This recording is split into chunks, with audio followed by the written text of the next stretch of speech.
Hey everybody, welcome to week 13 of the Other Side Sports Show podcast, whatever it is you want to call it. We don't even know what to call it, but I guess we're a show and a podcast now, right? Yes, sir. So we're both. We can do both. So thanks for being back with us, week 13. We're over 3 months in. That's awesome. We got a good show today. Some really good topics. We're gonna talk about. If you saw the tweet or the Facebook post, we're going to talk about what's going on between Bill Belichick, the Patriots, and Tom Brady. Then we're going to talk about Bears and Lions. Both of those teams open minicamp today. As long as with the Patriots, Dolphins, and one other team. But I think this Bears-Lions topic is going to be a good one because those teams are actually kind of close now that Bears made some big pickups. And then we got Hold Up following that. Then we're going to talk about the NBA playoffs. And then Emmons is going to finish with what's on his mind. So let's just jump right into it. So just for a little backstory, Tom Brady was working out at the TB12 facility, which is right next door to the Patriots practice facility, where they're doing OTAs and minicamps and stuff. Now, Brady showed up to the minicamp to the mandatory minicamp today.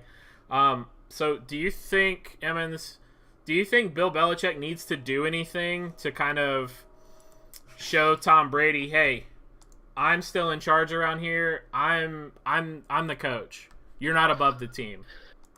This is interesting just because of the recent supposed tension that we've read about, heard about going on between Bill and Tom and Robert Kraft. But I mean, this particular situation, I'm going to go with no. Because I think you see players not necessarily representing their own brand like the TB12, but I know just locally here, Glover Quinn was working out in Houston all of OTAs, and now he's up here for the mandatory stuff. I mean, Ndamukong Suh's always been the type of guy to not practice with the team during OTAs. So I think there's definitely a red flag on it just because of the supposed tension we've heard between the two. But I don't think Bill Belichick has to go all drill sergeant on him and say, hey, you need to be here for the voluntary workouts. As long as he's there during the required mini camps and everything, I think they're fine. So I'm kind of torn on this. It was a tough one just because my view of it with the other players thing, but at the same time, if there's tension between Brady and Belichick and Kraft, I mean it's interesting. It's an interesting topic. Yeah, so I look at it from a what happens next perspective. If they have not a terrible season, we won't say they're going to make the playoffs. We know they are. They're going to run away with that division. They always do. The division's not good. That's not good. I think if they get knocked out in the first or second round of the playoffs, I think if Bill has to approach this as if Tom Brady is the superstar. He can't discipline. He can't try to make an example out of him. He can't try to put his foot down or anything like that, because anything that he does that could symbolize that he pissed Brady off, everybody is going to dive into that and be like, whoa, Patriots got knocked out in the first round by a wild card team. This is all Belichick's fault. He pissed Brady off. He tried to blah, blah, blah, blah. So if Belichick can keep it organized and just make it look like he's keeping Tom happy, it won't come back on him. So then if the season does kind of end on a bad note, everybody would be like, well, if Tom would have showed up to OTAs, if he'd have showed up, if he wouldn't have been so decisive with the whole TB12 thing. So I think Bill just needs to kind of chill.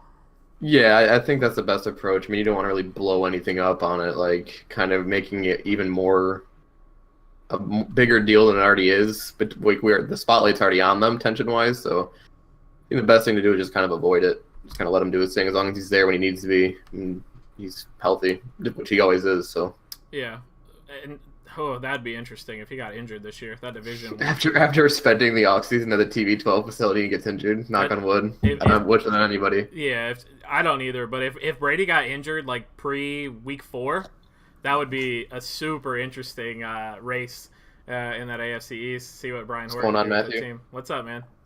How's it going? So what do you think? What do you think about this whole Bill Belichick, Tom Brady? I'm glad you made it here for this topic. It's an interesting one in my opinion. Yeah, listen. The thing is, hold on, wait. I just realized something. So before you go, yeah. Emmons, why are you wearing a hoodie? We're getting into It's the middle of it's the like summer. it's like 58 degrees right now. We're in a house. It's been cold all day. I was in short sleeves all day, not realizing how cold it was going to be. All right, Matthew. What are your thoughts? We're not all blessed with the Florida year-round weather, okay? Well, 2 of the 3 of us are. So.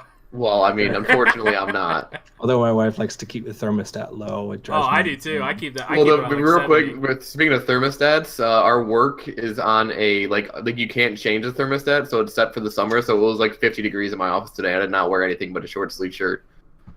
Anyways, let's get back on So, topic here. Tom Brady, I think it's been clear, it's come to the surface lately, the tensions between the 3 heads, but I think it's always kind of been there. I mean, because greatness kind of comes from tension, right? I've talked about this before, so I'm not surprised. I also don't have a problem with it because clearly, that he is playing to this age, this successfully, and he's been working with this program for the past couple of years. This is unprecedented how long he's been able to go in that position. So clearly something's working with it, and I don't think that you have to worry about it too much as long as he's still showing up. Now, if he was holding out, you got a different story. Right.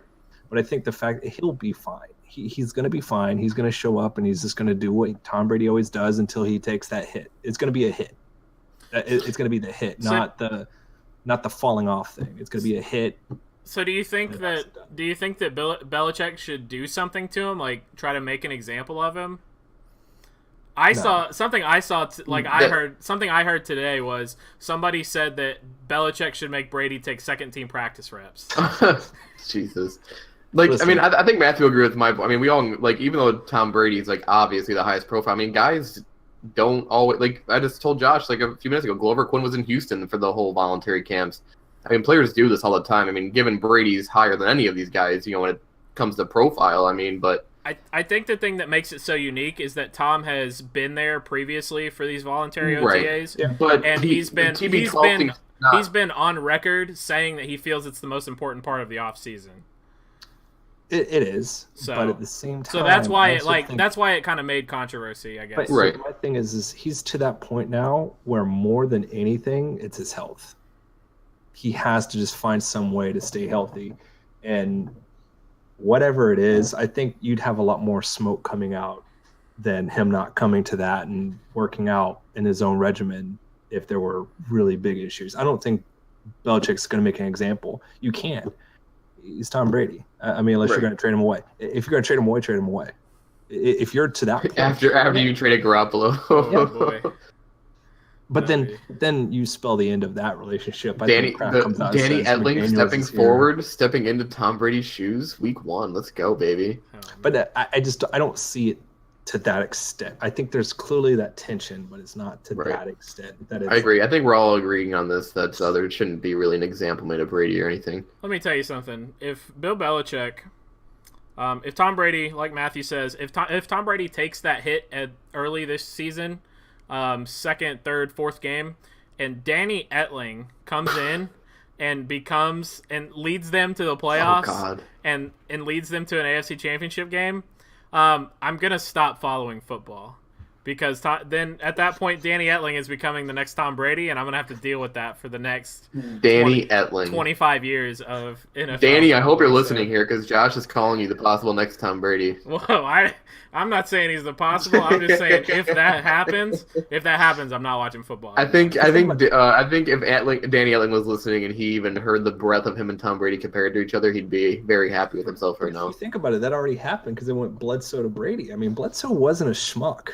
Right. He wasn't the greatest of, he wasn't on the Rushmore. I'm not going with GOAT. I stopped myself. He wasn't on the Rushmore of anything, but he wasn't some. No, he wasn't. Yeah, right. You know what I mean? So I think a lot of people forget that. Yeah.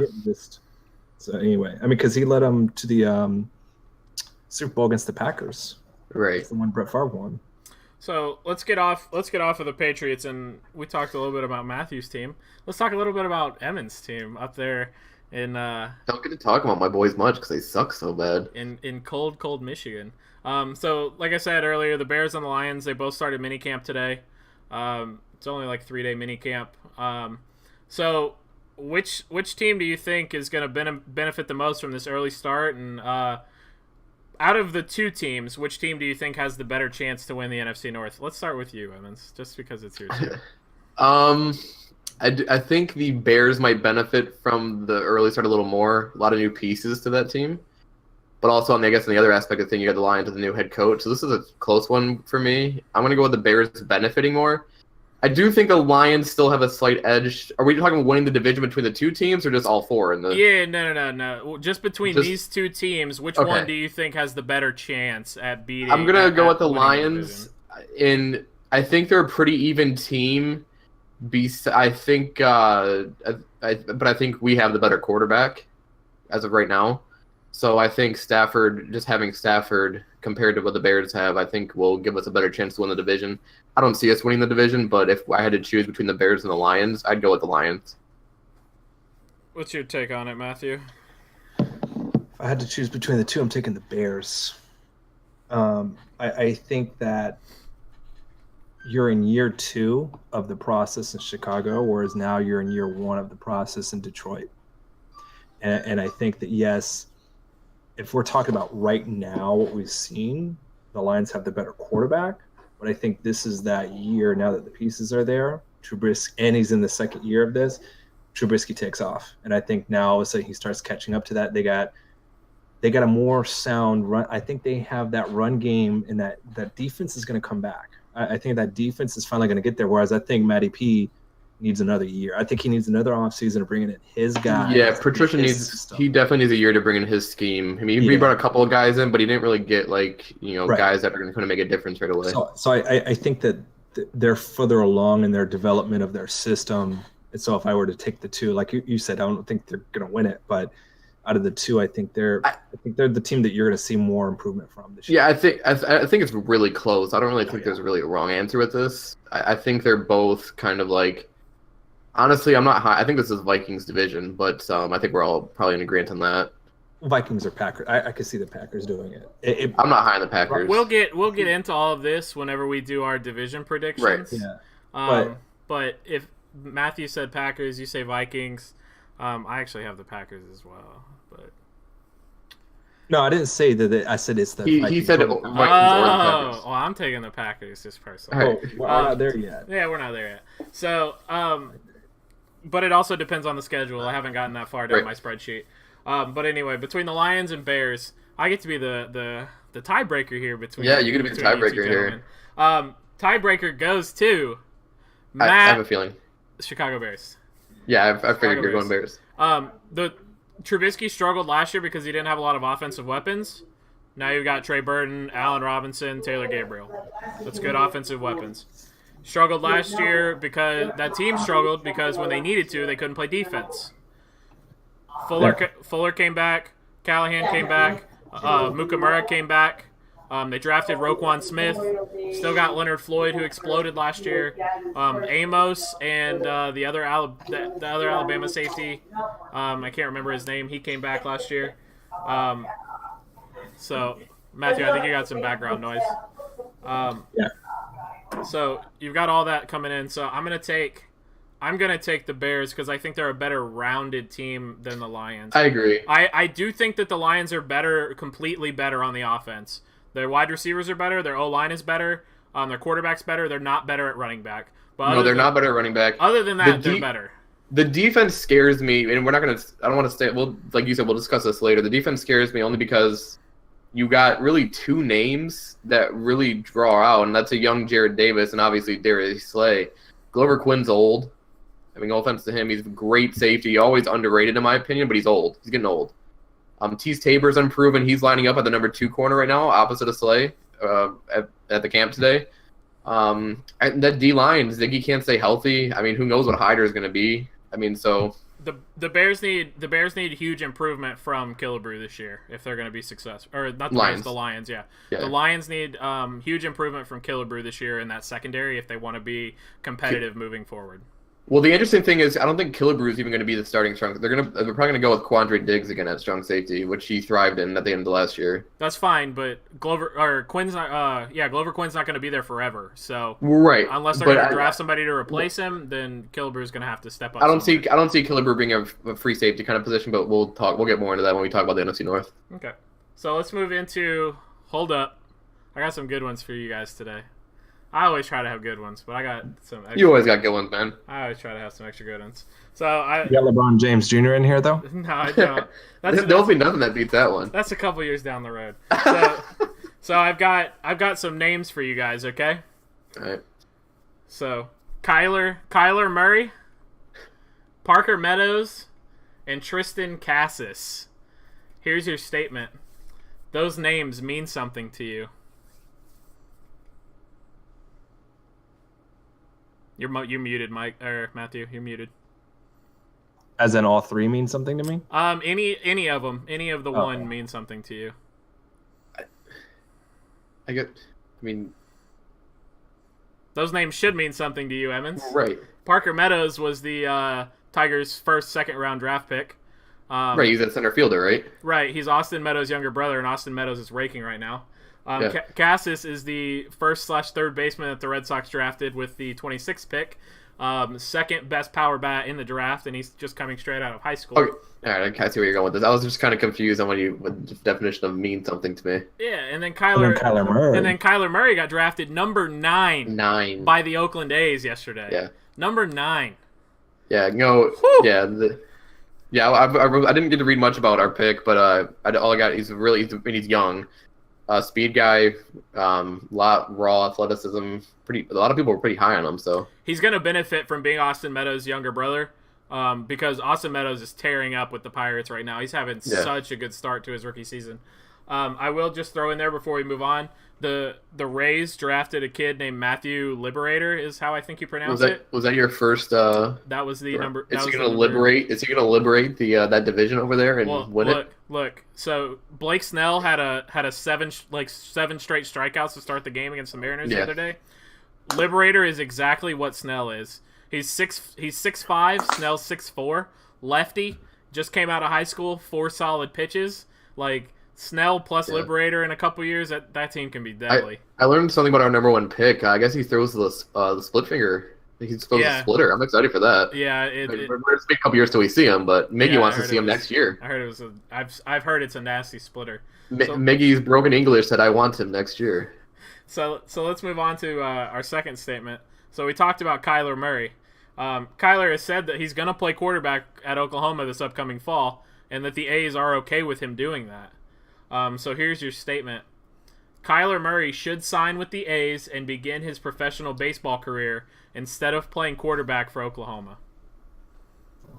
I agree with the statement. I disagree with the statement. I would say hold up here. I haven't seen how good he is on the baseball field. I haven't done any research on him. What kind of skills he has. It's really hard to make it to the bigs. It's a really tough thing to do. It's not so tough to stay at Oklahoma and get your education and set up your future if you don't make it into the NFL or the MLB.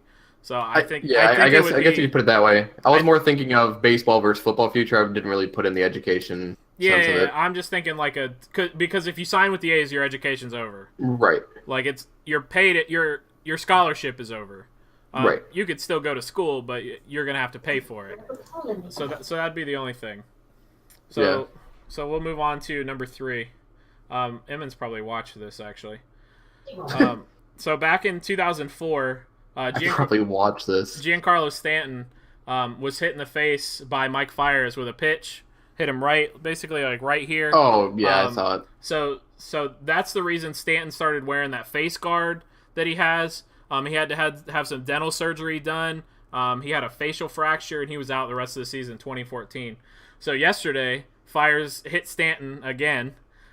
They exchanged words as Stanton was walking down to first base. And then in his next at bat, Stanton ended up blasting a 456-foot home run off of Fiers. When he did that, he flipped his bat, and then when he crossed home plate, he turned around and was pointing at Fiers and talking to him. So they interviewed Fiers after the game, and they said that's just childish. It's childish. It's childish activity to do something like that. So here's your statement: Stanton's actions were childish.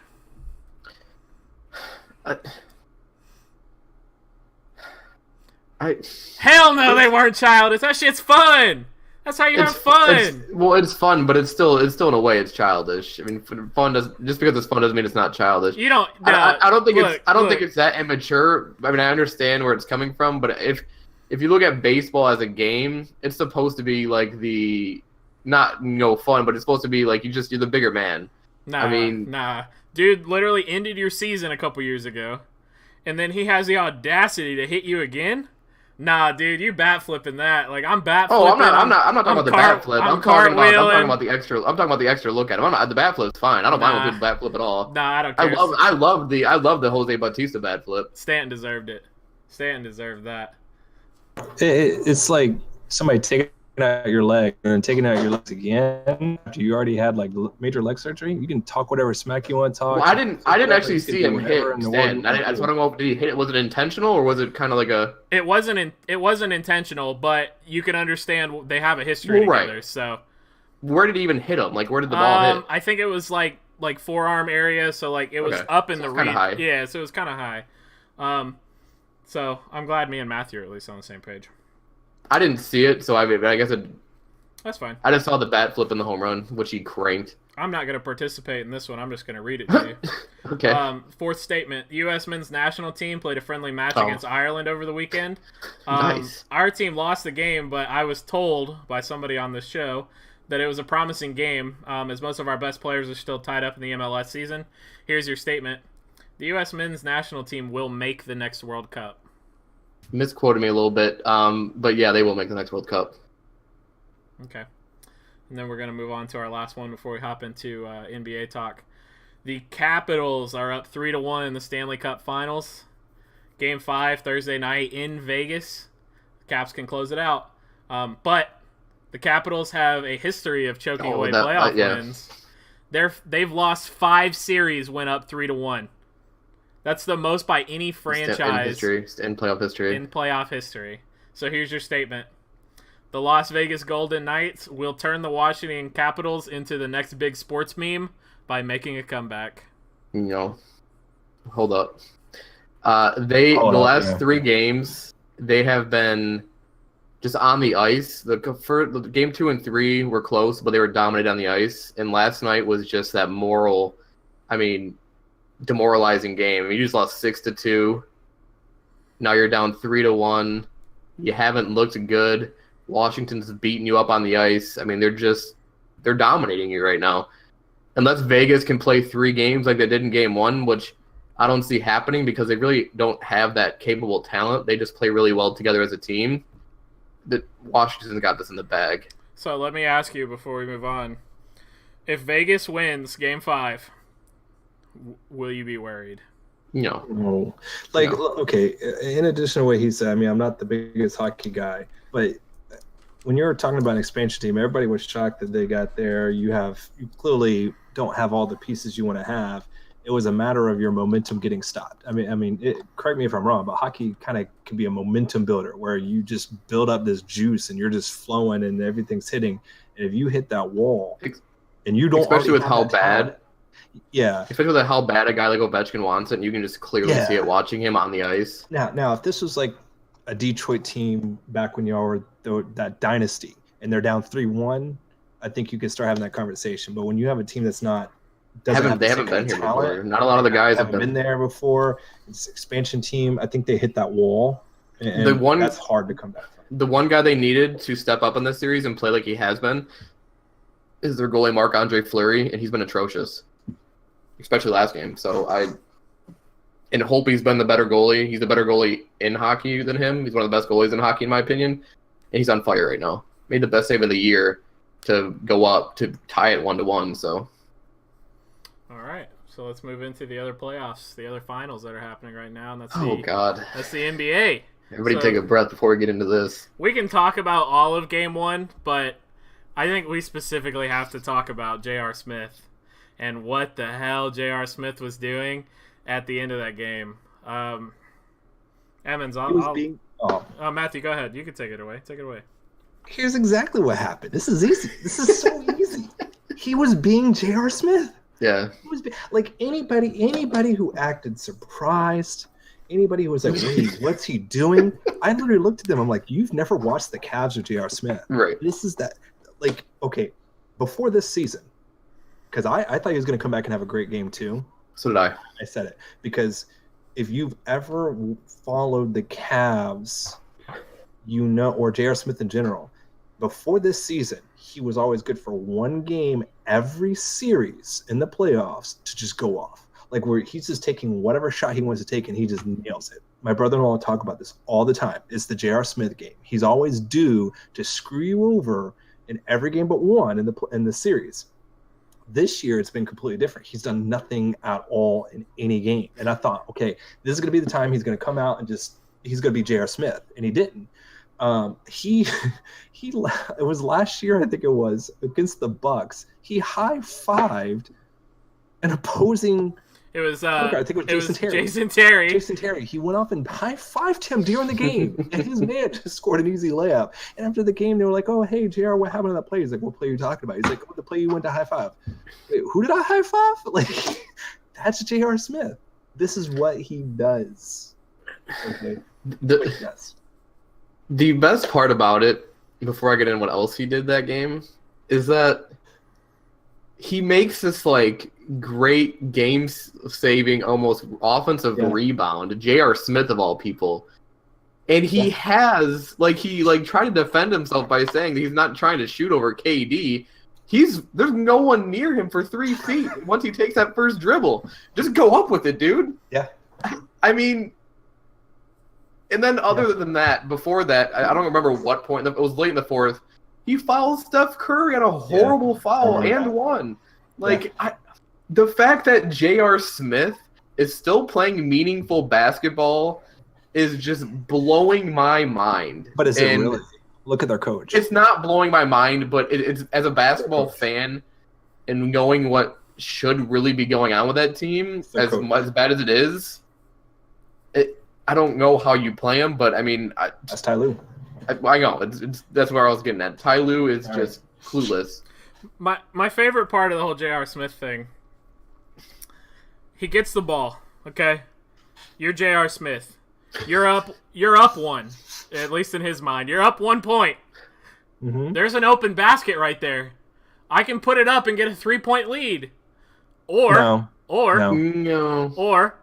if you put it up. That still takes time off the clock. The ball still hits the rim. It's not like they can go up and goaltend it. That's still taking time off. You run it out. That's what every team ever does. You run it out, and you just take the time and hope somebody. Especially if you're up one in that situation, they're following you as soon as you grab that rebound. That's fine. But either way, even if he puts the ball up there, worst case scenario, it takes time off the clock and the ball's under the rim. Worst case scenario. You have too many variables. Yeah, but see, here's what happens then. If he gets the ball with 4.1 seconds left, he puts it up, Warriors get the rebound, or he makes it. They have timeouts. They're calling a timeout. They move to half court. Yep. That's fine, but if you make it, you have that's fine. If you make it, you have a 3-point lead. Yeah, so look, if you make it, you have a 3-point lead on an open layup, okay? Yeah, but otherwise, they're going to foul you. You're going to go to the foul line. You're going to miss one of them just like George Hill did to put you in that spot. But if you miss the layup, Warriors grab the rebound, called timeout with about 2.5 seconds left, advancing the ball at half court with 3 of the best shooters almost we've ever seen. No. Either way, it was a boneheaded play, okay? My favorite part of it was he looks at LeBron James and he says, "I thought we were ahead." And then after the game, he goes, "Nah, I knew we were tied. I thought we were going to call timeout." But his coach, even at the press conference, Ty Lue was like, "Yeah, he thought we were up." Yeah, and then LeBron at his press conference was like, "I don't know what he was thinking." He was like, "I thought we were all on the same page. I don't know. We're thinking over here."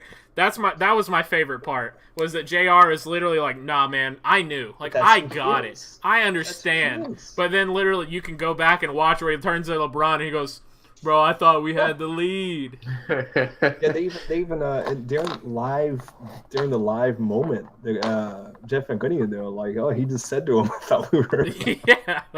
Oh God. And then the hardest watch of that was the video that came out I think yesterday of LeBron finding out they had a timeout.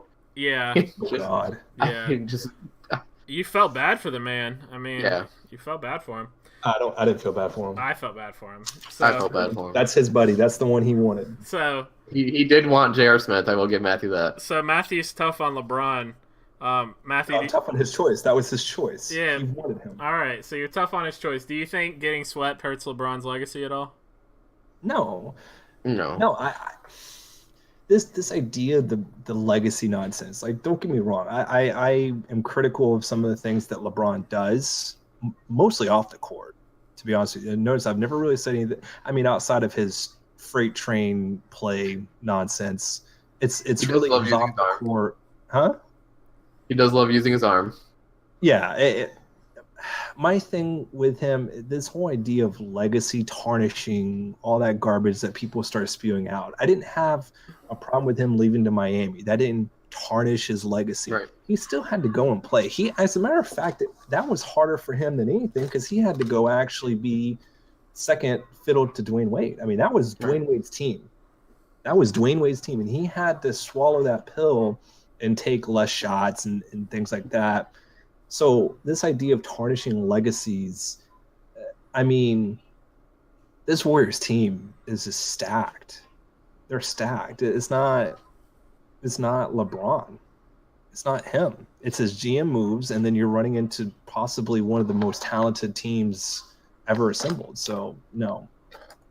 Yeah, no, it doesn't tarnish his legacy at all. I think getting this team to the finals and the way he's played, it's not like they just coast. I mean, the team did, but him himself has just played out of his mind. Mm-hmm. And the fact that you run into arguably, like Matthew said, the greatest team to ever be assembled, not just talent-wise, but the way they play together. Yeah. And you're still, I mean, you had a legitimate, real shot. Yeah. Emphasis on the real shot of stealing game one in Golden State off of a 51-point performance game. He has done nothing to tarnish his legacy. Like, if he goes out and he doesn't play well in the finals at all, not one game. I mean, maybe a little bit, but I mean, dude, come on. 51 points game one. The man was just on fire passing the ball, and he still dropped 30. What, he had 35 points and 13 assists last game? 25. 25 points? But yeah, 30. he's high. He did 25? He didn't hit 30. Okay, well, still 25 and 13, though. And I think he was like 9 rebounds, so he was like, yeah, he was really close to a triple-double. The amount of games he has played. 29 points. 29 and 13. 29, yeah, 13, I mean, he hasn't set out. The man's playing his like 103rd game coming up tomorrow, and he hasn't really sat out much at all this year. Like 11 straight years or something like that? Games-wise? I don't think he's had rest games before. This is the first year he's played. I'm talking about the fact that he's been to the finals like what? 11 oh, right, yeah, like yeah. That takes a toll on your body. Games. It's a long season. A lot. And then you're having to carry this team. I mean, I guess we'll get into that later with what's on my mind. Yeah, no, I don't think it tarnishes his legacy at all. No. So I agree with both you guys that it doesn't tarnish his legacy because the Warriors team is crazy. Like it's so good, but to be honest, it has looked a little bit vulnerable this year, more so than last year. I don't know if it's because they know that they're better, so they're not playing at the level that they're capable of, or what the deal is. But either way, they're still far superior to any other team in the NBA. Yeah. When you look at it, the injuries they've had have kind of taken away from that chemistry. And I think game 2, you kind of saw finally, Curry finally got his groove back, and that's... Yeah, I think them losing Steph for a couple months was kind of weird for them, but I do. They definitely aren't as like dominant as they were last year. They're doing this without Iggy playing that defense on LeBron. That's the scary thing. So I agree. I don't think a sweep hurts his legacy at all. I don't know that there's anything that can hurt his legacy at this point. Right. But let me ask you guys, since we're on LeBron, and I don't have it down, Emmons, do you think if the Cavs can take one or both of the games at home, and then they get closed out in 6, and LeBron has epic performances in all the rest of the games, do you think LeBron should be the MVP on the losing team? That's such a It's such a tough debate that we've had, that not us personally, but just as a sports fandom in the past. Like, do you give a guy on the losing team the MVP? It's like, in this series, I almost think you have to if he continues to do what he does. Do I think they will? No. I think if Steph continues to play like he's playing, I think Steph gets it. But I mean, if LeBron can just, if you drop 50 points and then 29 the next day, then you put a 40-point game in 30, I mean, you got to get it. I mean, he's clearly the most valuable player out there to his team. The thing is, like, if he pushes this thing to 6 or 7, I'd almost give it to him. Yeah, I don't think that's going to happen. I still am sticking by them being swept. But if you were to like push it to 7, you can't give it to anybody else. Right. I don't care. We all know he's going to be the sole reason why it's in 7. So yeah, I agree with that. Yeah, It's such a tough art because I don't really feel great about giving the MVP to a losing team. But like Matt, I mean, just taking it to 7 itself will just be right. Crazy. Right. And if, like you guys both said, this Cavs team would be probably have atrocious. They'd have the number 1 pick, if not for LeBron James.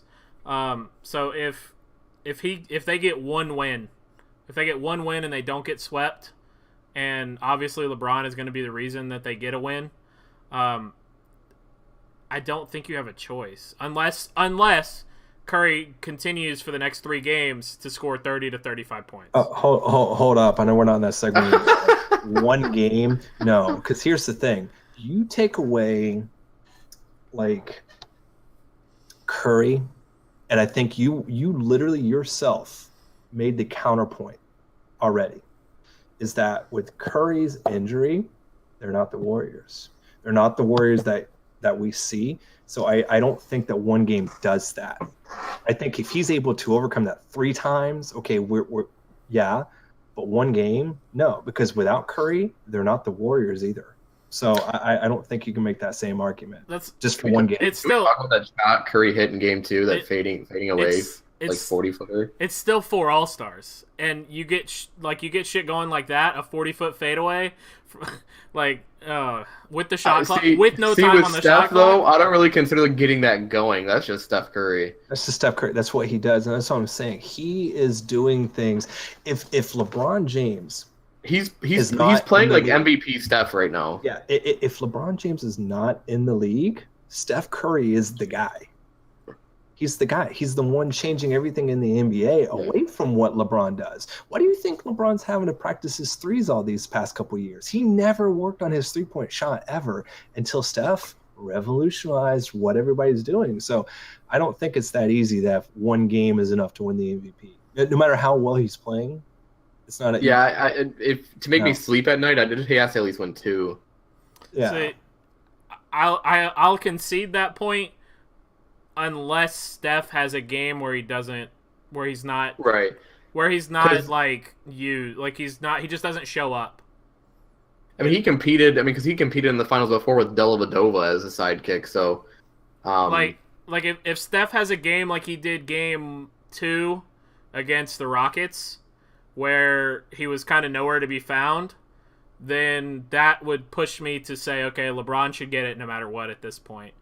Unless Kevin Durant pops off and scores 40 points like 2 or 3 games in a row, then I'll concede that maybe Kevin Durant. But all the MVP candidates are on the Warriors except LeBron. We can concede that point. Yeah. So Caleb haircut is a MVP candidate. Caleb's haircut. Oh man, that thing looked bad. I saw a picture of that. How can you be that rich and have that bad of a barber? Oh god, dude! Somebody, I think I saw like a meme. It was like. I don't remember. I retweeted a few. There was a good one about Forrest Gump and Kevin Love having the same barber. Oh, God. So, you guys have already given this next question away. Do you think the Cavs have any chance of winning the series? No. I'm gonna say yes. Only if, for Game 3, if J.R. Smith is on the court to start the game. He's gonna be. The series is over. It's done. Like, it might already be done, but if J.R. Smith is on the court to start Game 3, it's over. There's two guys that should not see the court again in this series, and that is Jordan Clarkson and J.R. Smith. The starting lineup for the Cavs next game needs to be George Hill, Kyle Korver, LeBron James, Kevin Love, and Tristan Thompson. You could swap out Thompson for Rodney Hood if you want to, but that needs to be your starting five. If J.R. Smith is in your starting five, then I probably am not going to watch Game 3 and the series. The one thing I will disagree with on that is as much as I want Rodney Hood to get a shot in this series to play, I'd probably start Jeff Green over Rodney Hood. I just think defensively he's done a great job. So yeah, I mean he's played well when he's been in the game. Given he needs to hit a little more corner threes than he has been, but he's played well. That's the problem. It doesn't matter. Like that's the problem with playing the Warriors. It doesn't matter how good of defense you play. They have 4 all-stars who can score. Draymond's not really a scorer, but I get what you're saying. He's made some huge plays on defense with like strips and stuff to put the Cavs on a fast break or make a run. So you're not going to stop the Cavs, but it's those little plays that he makes on defense that are huge. And Rodney Hood, as much I like Rodney Hood a lot as a player. I don't know why he's not getting a shot, but he hasn't had the feel for the series yet. I mean, he's going to throw him out there against the Warriors in the starting 5 and just say, "Good luck, Rodney. You haven't played all in the playoffs, but you got this, buddy." I mean, you have to do it because you know what, you throw in a wrinkle. You have to do something. You have to do something. You can't just sit and passively do nothing and just get stomped the rest of the series. Like you have to do something. I do agree you got to play Rodney Hood, but I think starting Rodney Hood over at Jeff Green, who's proven himself in this series, would be another horrible coaching move by Ty Lue.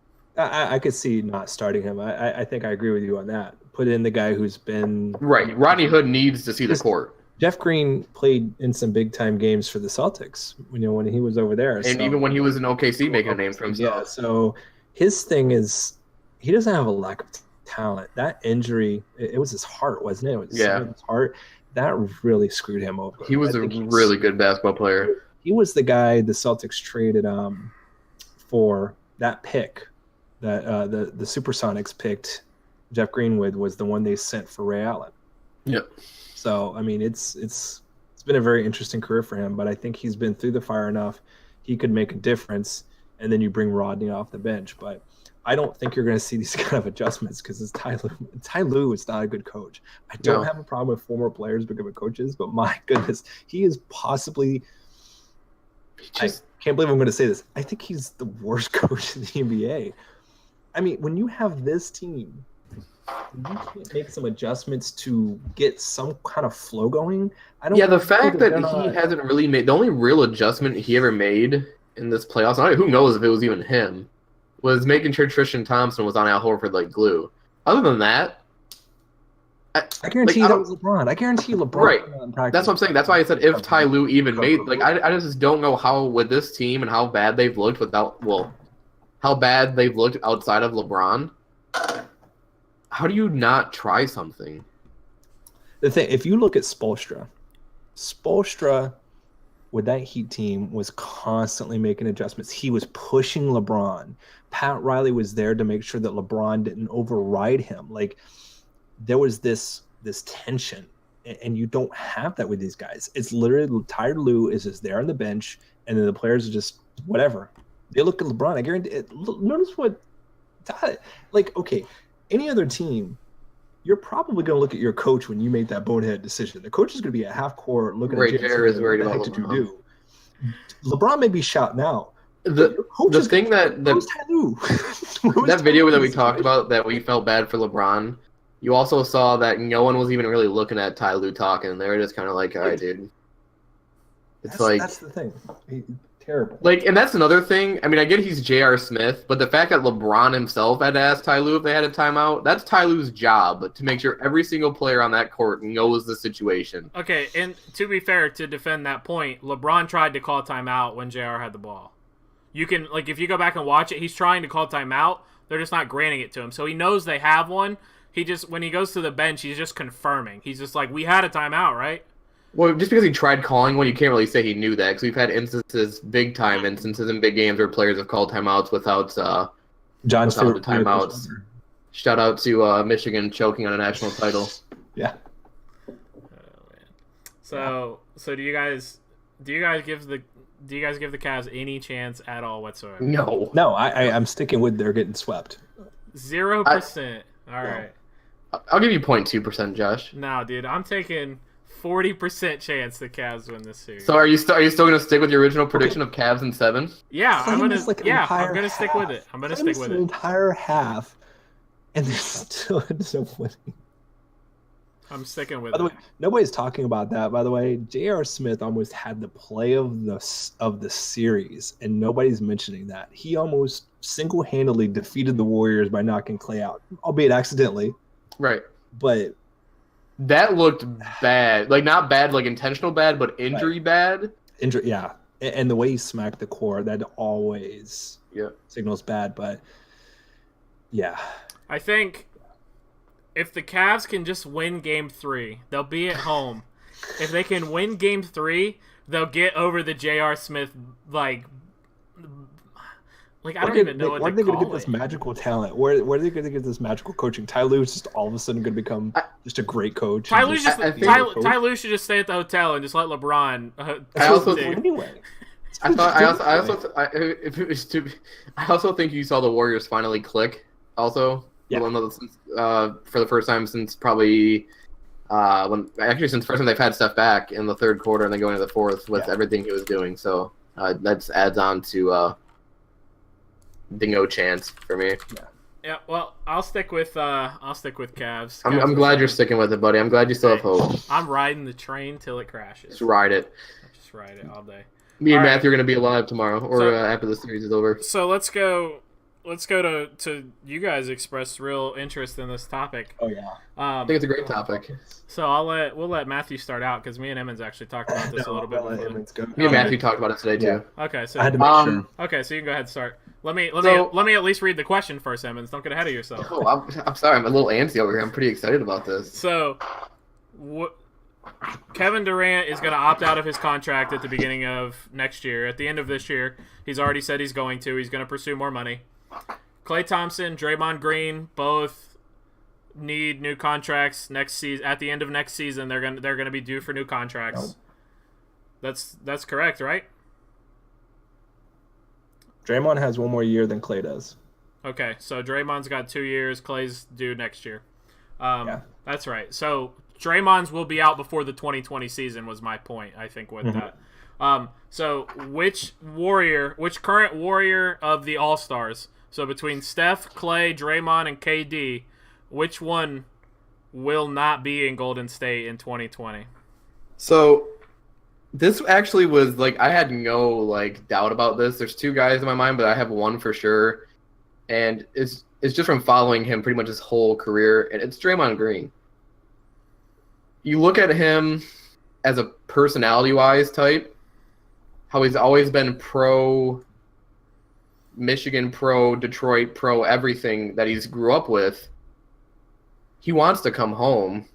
He wanted to go back to the Golden State. I mean, he was going to take the offer that the Pistons gave him, but everybody knew the Warriors weren't going to let him go as a restricted free. It's Draymond Green. I think Klay Thompson is my other option, but I think of Klay, I don't think Klay really wants to be that guy. I think Klay and KD both like not being the alpha. I think they kind of just kind of chilling there, letting the game come to them. Draymond's a personality type. I think he wants to come home. I think he has the ego to think that he could change the bad Detroit basketball team, which he wouldn't be able to, but I think he has that ego to him. I don't necessarily want Draymond to come home at that point in his career, but I do think it's going to happen. I think it's Draymond Green. Well, I, sir, think it's Klay Thompson. I think that Klay is going to get to the point where he wants to make that big money. He's right now, he's slated to go up another $1 million next year.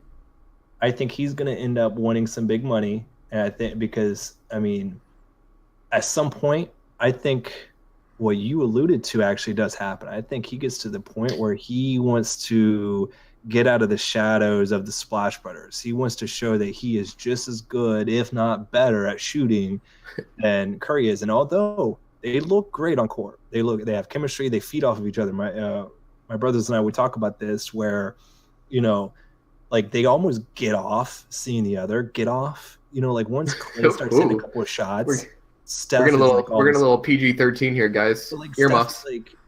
Steph is like, oh, okay, I got you, and then he just starts hitting them, and then they just like bounce off of each other. But I think there's going to come a time within the next year, especially when they win this one, they sweep the Cavs, that all of a sudden it starts changing, and I think he starts wanting more money. He wants Durant kind of money, right? And then that's where you see the break, and I see Clay going somewhere to try to be the man. Before Josh goes right here, one point to where I actually agree with you is, I think with Kevin Durant, he already tried being that alpha guy like in OKC, and he realized he doesn't like it. Clay's never had the opportunity, which I don't think he has the personality for it, but I can see him like being like, hey, I want to try this. Because the thing about Klay Thompson is he like has the potential to be one of the best players in the league with his talent, and he might want to prove it. But But when you look at this, like if you look at Steph's contract, Steph's making twice as much money as he is. And then they're the same kind of player. I mean, I get it. Don't get me wrong. I know that Steph's passing and his playmaking ability without shooting is much better than Clay's. But I think in Clay's head, he's going to say, I'm the same guy. I need to be making $37 million a year, $40 million a year, $43 million. So I think that's where you're going to hit that. Because I think KD wants more money, but he's not going to want that much. Because I think KD is very happy with his situation right now. Yeah. So I think Clay's going to be the one he's going to want so much that they just can't keep him. I need to get a buzzer that I can press whenever you guys are wrong. Oh. So you said, you just said Clay, he wants to go get Kevin Durant money. Kevin Durant's opting out of his contract this year because he's not getting enough money. Did the same thing. They keep doing that, and he keeps every player. out. Hang on. Every player does that. Hey, let me do my thing. Let me say my thing. Let me say my thing. Let me say my thing. Okay. Let me say my thing. Okay. Someone give me a buzzer, please. Why did KD join the Warriors, guys? Why? There's multiple reasons. No, there was one, and it was to win a championship because he can't beat LeBron. No. It is. The 73-win team could not beat LeBron, and that's it. You can say it's not, but that's the reason. That's the reason. 100%. How is that the reason? Like, what? A guy who just really started paying attention to this whole scenario with the NBA, Kevin Durant did not like playing with Russell Westbrook at all. Okay, that's great. Then why did he go there? Why didn't he go to San Antonio? Why didn't he go to Los Angeles with the Lakers? I'm about to go with that right now. He already had connections in the Bay Area before Golden State was Golden State with businesses out there. He lived in California in the offseason when he wasn't in OKC. He loves the Bay Area. He wanted to go there. He did not want to play with Russ. And just because he didn't go to San Antonio doesn't mean the championship, that's part of the reason. You're going to play with already the best team in the NBA. That does not mean that's the only reason he went there. He wanted out of OKC. He was leaving OKC regardless. To say that he left OKC because he wanted a championship is just the only reason. As the only reason. There's multiple reasons why he left. He does not want to be the alpha. KD went to Golden State for mostly to win a championship. He already got denied every year in Oklahoma City, okay? Either he lost to the Warriors or he lost to LeBron in the finals, okay? He's going to win after they beat LeBron again this year. He's going to have one. You said the Cavs were going to win in 7. They are, but they're up 2-0, so I'm just saying. Okay. Because you guys are getting me fired up now. I'm getting pissed. Good. If the Warriors win, I'm going to stick with the Cavs in 7, but I'm a realist, so I'm a realist. The Warriors, if KD gets his second ring this year, that's enough for him, okay? He's ready to go back and be an alpha again somewhere. He's ready. Okay. Go get his max. He's going to go get his max contract. Stop. He's going to go get his max contract. He's not going to take less to stay with Golden State. And if I'm Golden State, if I'm the organization, I'm letting him go anyway because you already won a title without him. Clay, Draymond, and Steph won a title without him. They won't win one without him next again. Keep the core. Keep the core. Here's the thing, Josh. 2 things, really. Number 1. Let Durant walk. Go get LeBron. Here's the deal. Every superstar player right now is go into these 1-year deals because of the way the NBA is structured, and every year with the bargaining agreement with the TV network deals and everything, the cap keeps going up every year, so you can sign for more money without burdening your team every year. So that's why they're doing LeBron that. does it. So yeah, LeBron does it. That's why he's on the block again, even though he's not really probably going anywhere. But that's the first thing. Number two, That's a whole other conversation. do you know what college Durant went to? Oh yeah, he went to Texas. Okay. I know. Do you remember that Texas team? No. Okay, because he's already been the man in Texas, and they were terrible, and he lost. I think, John, wasn't it like the second round of the tournament? Yeah, they weren't good. No, he was clearly the best player in the league. Although he did I'm break sorry. my heart. He hit a buzzer beater in the corner at Michigan State at the There you Palace, go. and I was at that game. It kind of hurt my feelings, but There you go. So then he went to OKC, and he had to deal with, like, you talk about like LeBron teams, like OKC. you talk about the is not personalities he had to deal with in OKC. Yeah. He is so happy right now. Like, he has had bad games in Golden State, and he doesn't get any pressure because it doesn't matter. It doesn't matter. He does not want to go to like what LeBron goes through with. If he misses a free throw at the end of the game, he's Right. automatically gone. Didn't Durant miss like 5 free throws in like game 1 or something like that? Yeah, he's He got struggling. no pressure, and he loves that. He is Okay. not going to go back to where he has to be the man anymore. He Okay. doesn't want. So I got you a place where he can go that he doesn't have to be the man, but he doesn't end up in Golden State. The Philadelphia 76ers. He gets his max contract, more than the Warriors should pay him, because they're already they should. For how many years? I mean, you guys just said 1 year. They only signed 1 year deals, so I guess 1 year deal. So the 1-year deal. So you think he's going to become the traveling man just every couple of years going to the next team? You Well, really I see mean- Durant as that kind of guy? I mean, I'm that's not- basically what you guys just I don't said. think They the all Sixers signed would 1 be year a- deals, but No, they're look, signing 1-year look, deals to stay with their team but but- get more money. But see, the Sixers. look, Paul George is already going. Those guys already It's not. going. It's assumed that Paul George is already going Oh, to the Lakers. Okay, it's assumed. Nothing definitive. You guys, I think, both think that LeBron is staying in Cleveland. Philadelphia wants to compete, and they see that, oh shit, here come the Celtics with Kyrie and Gordon Hayward coming back next year. They need to do something, or they're just going to get beat in the playoffs again. So why not Kevin Durant? Yes. See, Kevin Durant's going to get his money in Golden State regardless, and why would he leave a team that he loves and guys that he clearly loves? Like, he loves playing there. And there's no doubt about that. You see him on the sideline doing things he never did with Russ. I mean, we're not going to talk about Russell Westbrook. He gets too much disrespect, in my opinion. But Agreed. I agree. I love Russell Westbrook. they just, I think, just because they clashed doesn't mean either of them is like a knock on either of them. KD he's such a laid back type of person. I mean, you can just tell the way he plays. I mean, his shoulders are always relaxed. I mean, he's out there on the court. He's got Steph Curry, Klay Thompson, and Draymond Green just helping him out. I mean, why would you go? I mean, given Sixers have Ben Simmons and Joel Embiid, but that's a whole different animal. I mean, these guys are now. They love each other. I mean, literally, these guys love playing with each other. Yeah. To just leave them because he does not want to be the man again. He He doesn't. doesn't need to be. He doesn't want to be. He doesn't need to be. Why would you leave a guaranteed, pretty much championship again almost next year And to that's go the to a key, wild again, card? because what I said and what John said is that there's a player that's going to do that, but they've never had that before. They haven't. It's like you grow up in a small town and you never saw the big city before, I love your analogy. and you go to the big town, and then you realize, oh my God, this is a lot harder than I thought it was. But you never really know that until you get to the big town. That's what Draymond and Klay are going to have to go at some point. One or both of them is going to have to go do. Whereas, like we've said, KD's already been there, done that. He's like, Steph, I got you, bro. So, Yeah, He's back to the small town, and he's cool. So let He's let me ask one question, and then you guys can answer, and then we'll move on. Let's just say KD does opt out of his contract, and he waits, okay? And LeBron signs with Houston, and KD goes, "Oh, that's pretty tough. Let me go." Do you think then he might hop over and join the Sixers?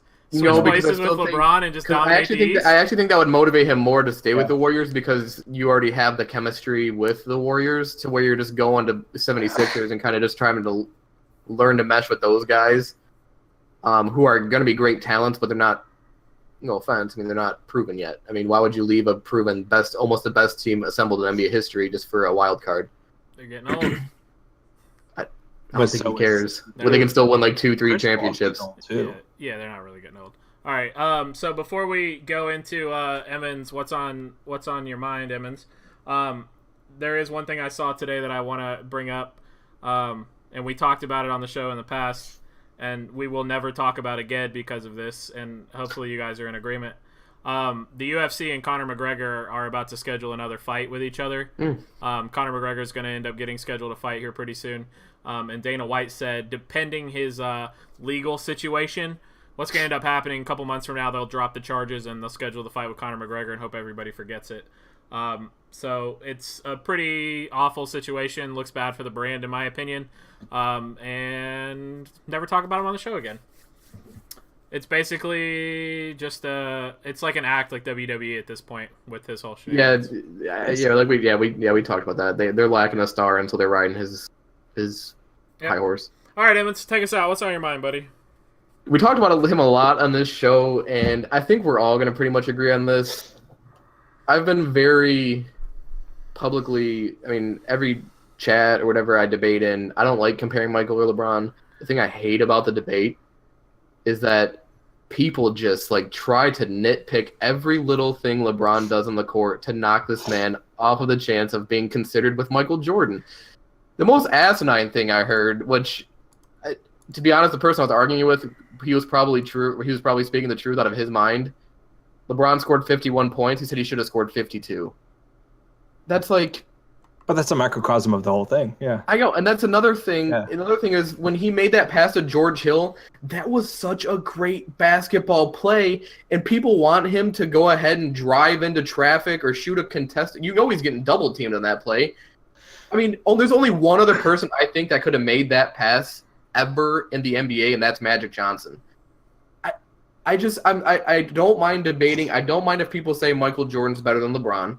I don't mind if people say LeBron's better than Michael Jordan, but the fact that we have to try to bring LeBron down a level just to say Michael Jordan's still better drives me absolutely insane. Well, I think I made my thoughts on this last week. Claire, I think you felt a lot better after you heard what I was saying. I think, one of the biggest plays that ever stood out to me went back when the pre-Miami days, when he was literally driving to the basket. I think it was like the game tying or game winning points that he passed up. He could have dunked the ball on, I think there was a guy underneath the basket, and he kicked it out to Donyell Marshall. And I remember saying, it's Donyell bleeping Marshall. What are you doing for a corner three? And that pass is different from the George Hill pass to me, because he was double teamed in game one, wasn't he? John, where that pass to George Hill, wasn't he being double teamed? Yeah, he was. Key or something like that. Yeah, he was. There was going to not at the moment, but if he steps up, what he would have had to have done, he would have been double teamed at the free throw line. He's getting double teamed, or he's getting attacked by everybody going to the basket. So his presence gets a teammate wide open. You make the right pass. The Donyell Marshall thing, you could dunk the ball, tap the game, take it to overtime, bro. Right. Or you pass it out to Donyell bleeping Marshall for a three. Right. To lose. Yeah. But you're right. People nitpick. People get very. I've heard the argument of, why do you hate this one or why do you hate the other? It's not hatred. They're so great at what they do that the only way you can separate them is if you look for these minute details that both of them have. Both of them have flaws. Yeah. And I think the one thing we all agreed on is that LeBron almost hurts himself because he is so great, because he didn't score that 50-second point, because he did make that pass to George Hill, that we expect him just to pull up and take the shot. Right, but and then that's the thing is, I guess you do that when you're that high and that great of a player, and you miss that shot, you take the blame for it. You make the pass, and he misses the free throw. It's on you. And I do say this. I think I'm not going to get into, because I know that LeBron is better than this player, but Kobe either takes a shot or drives. That he doesn't pass it to George Hill, and I understand the degree of difficulty of the pass, but being the guy, I almost want him. If I'm a Cavs fan, I want to know that LeBron had the ball in his hands, that he took the shot, he took the free throws, or he misses the shot. Let's say he misses it. He's being double teamed. I'd rather that as a Cavs fan on this team. Now, if that's Durant over there, Right. pass it. But I almost would say I want my best player taking that shot, even if he's double teamed. I If do I'm a think Cavs fan. before we sign off here, I do think we can all agree on LeBron in that decision, passing to George Hill made the right basketball move. Yes, I agree with that. That's exactly what I was about to say. That pass gave them a better chance at winning than him taking a double team shot. And before you disagree, if Klay Thompson doesn't grab George Hill, it's a wide open layup. And unless George Hill misses an open layup, which I mean, I guess he could if he did miss that free throw. But you're looking at percentages, and I agree with the percentages, but I'm also looking at the situation. Who has more ice in their veins in that situation? Hill? Well, right. I mean, you saw George Hill shaking in his shoes, literally at the free throw line. But Look, I think free throws, and I think when you step away and you let the moment take you in a free throw is a little different than in the middle of a play. You're cutting to the basket, you know what you're doing. I think it's a little different than when you're sitting there at the free throw line and everything is absorbing in your mind. How many guys have you seen miss wide open layups and tips at the end of the game? Well, tips, yes. I mean, wide open layups. I mean, in the NBA, not a lot come to mind that are huge moments. I just think I want the ball with this team. If that's my team, I want LeBron taking that shot. I don't care how hard it is, because he's the one. I won't fault LeBron for the decision because no, I'm not going to fault him. I'm not George Hill faulting was wide him. open. But see, here's the thing. I'm not faulting him. I'm Okay. saying as a fan of that team, I would want it. I guess Him to so. take it. I guess so, but it's I don't know. For me, just like looking out, like I would rather him pass it because I would rather him try to get his teammate to get the easy bucket than him be the hero. Is where I guess I'm going with it. And then you turn around and see what JR does. I mean, with an easy situation. That's what I'm trying to say. Let's try to get JR on the show. oh boy, he's not going to be on social media for the next year and a half. So that's going to be it for the show today. We'll be back next Tuesday, 8:30 p.m., same time, same place. So, John, Matthew, great show. Fun times, good arguments. Always. Good debates. So if you're watching, thank you for watching. If you listen to the recording on YouTube or iTunes podcast, thank you for listening. You can follow us on Twitter. You can like us on Facebook. Subscribe to our YouTube channel. Follow our Twitch channel.